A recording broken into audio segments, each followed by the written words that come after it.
discrimination, discrimination, discrimination, discrimination, discrimination, discrimination, discrimination, discrimination, discrimination, discrimination, discrimination, discrimination, discrimination, discrimination.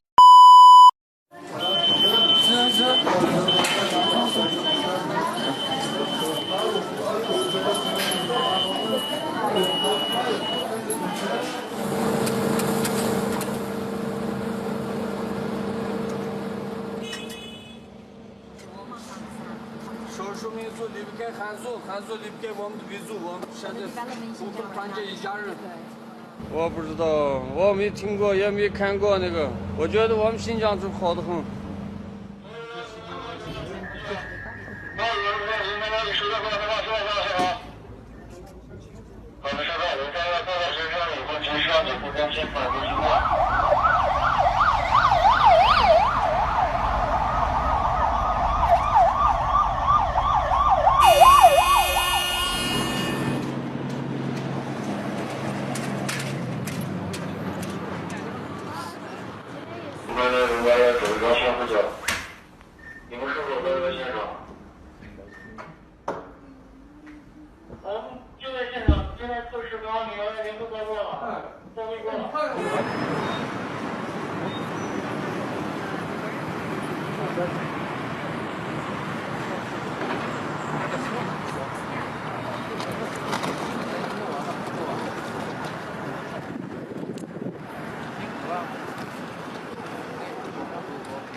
China is building a total surveillance state. It's a place where saying, doing, or even thinking the wrong thing can get you locked up in an internment camp.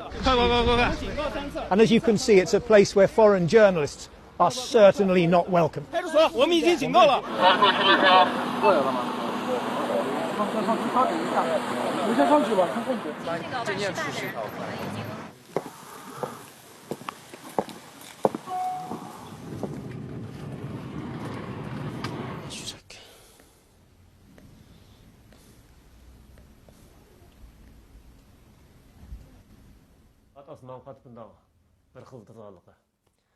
Başka vakitte şu ergen saat 5:20'den kes saat 10:20'gacha uxlash ruxsati yo'q, qattiq o'rinda o'tirdik.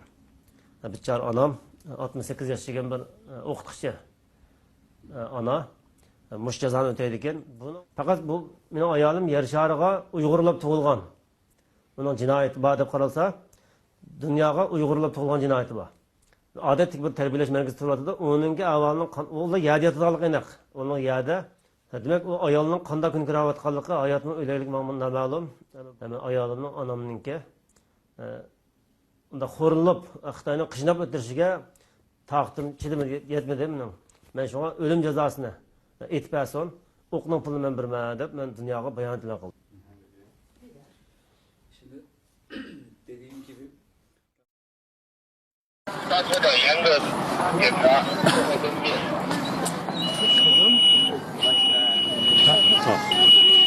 Can I ask you some questions?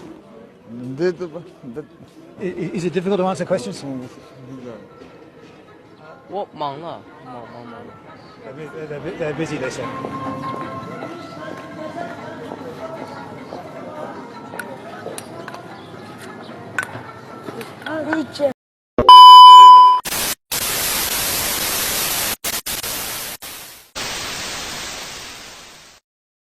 Bismillahirrahmanirrahim. Assalamualaikum warahmatullahi wabarakatuh.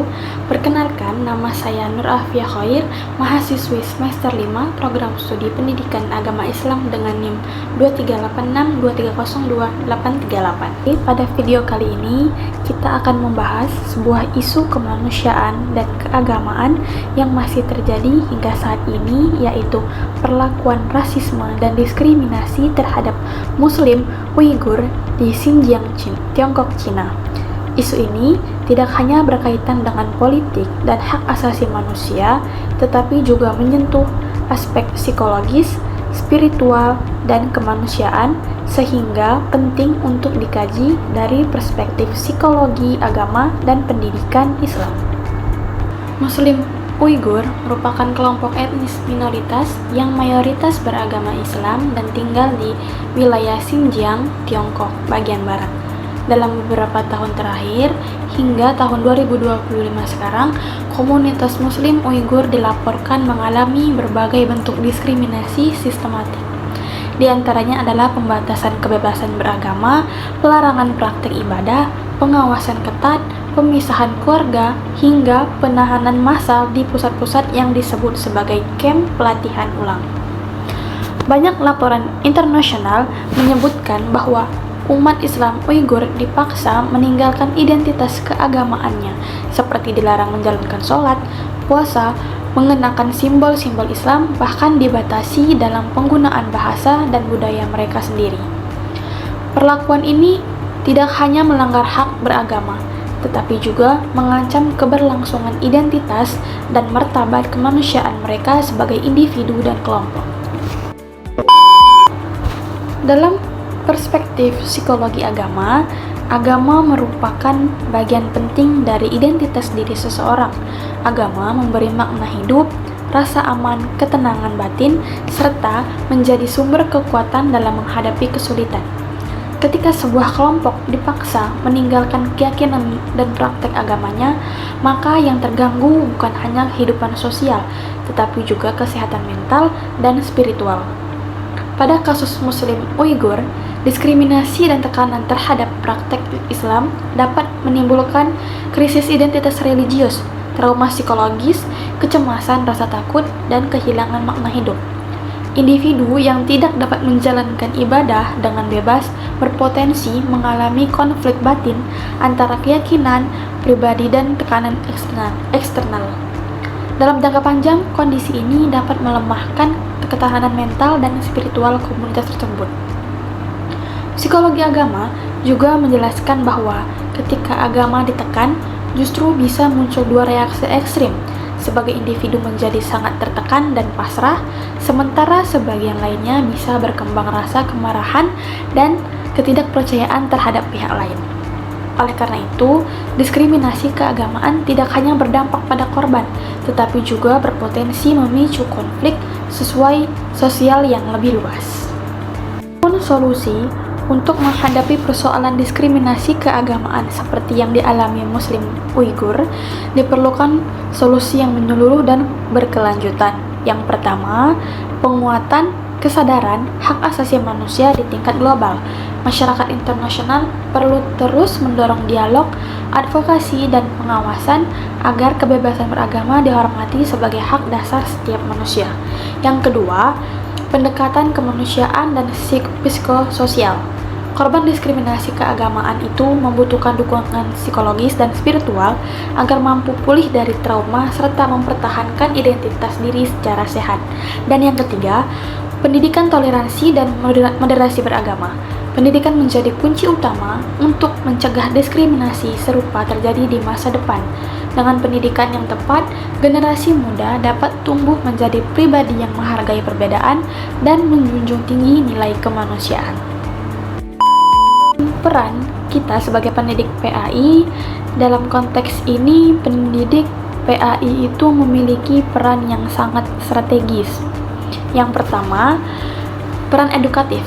Guru PAI itu bertugas menanamkan pemahaman Islam yang benar, bahwa Islam adalah agama yang menjunjung tinggi keadilan, kasih sayang, dan penghormatan terhadap martabat manusia. Kasus Muslim Uighur dapat dijadikan contoh pembelajaran agar siswa memahami dampak nyata dari diskriminasi keagamaan dan pentingnya menjaga kebebasan beragama. Yang kedua, peran moderat. Guru PAI perlu menanamkan nilai moderasi beragama, yaitu sikap beragama yang seimbang, tidak ekstrim, dan menghargai perbedaan. Siswa dibimbing agar tidak menyikapi ketidakadilan dengan kebencian atau kekerasan, tetapi dengan cara-cara damai, dialogis, dan berlandaskan nilai-nilai kemanusiaan. Dan yang ketiga, ada peran humanis. Pendidik PAI harus membangun empati peserta didik terhadap penderitaan sesama manusia tanpa memandang latar belakang suku, bangsa, atau agama. Melalui pendekatan humanis ini, siswa itu diajak melihat Muslim Uighur bukan hanya sebagai isu politik, tetapi sebagai sesama manusia yang memiliki hak untuk hidup dan bermartabat dan beragama dengan bebas. Adapun kasus diskriminasi terhadap Muslim Uighur di Xinjiang mengingatkan kita bahwa kebebasan beragama itu bukanlah sesuatu yang bisa dianggap remeh. Dari perspektif psikologi agama, penindasan terhadap keyakinan dapat melukai jiwa, identitas, dan kemanusiaan seseorang. Oleh karena itu, melalui pendidikan, khususnya pendidikan agama Islam, kita memiliki tanggung jawab besar untuk menanamkan nilai toleransi, moderasi, dan kemanusiaan sejak dini. Semoga melalui pemahaman ini kita dapat menjadi bagian dari generasi yang tidak hanya cerdas secara intelektual, tetapi juga peka secara spiritual dan sosial. Baiklah, cukup sekian. Terima kasih telah menyimak. Wassalamualaikum warahmatullahi wabarakatuh.